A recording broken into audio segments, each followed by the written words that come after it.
ассалому алайкум дӯстон ва подписчикони канали Вахш ТВ. Имрӯз санаи 17 декабри соли 2024 курс дар Тоҷикистон 1000 рубл ба 107 сомону 50 дирам баробар шуд. Яъне назар ба рӯзи гузашта боз 50 дирам зиёдтар шуд. Назар ба рӯзҳои пештара яъне пасттар шуда. Доллар бошад $100 баробар ба 1084 сомонӣ шуд.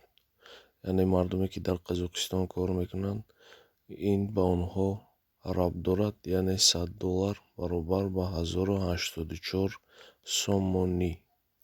муҳоҷироне ки дар Қазоқистон ҳастанд мехоҳанд ки доллар равон кунанд ва доллар маблағашонро гиранд, дар комментария нависанд. Ман суроғашро ба онҳо пешниҳод мекунам. Он банк аст.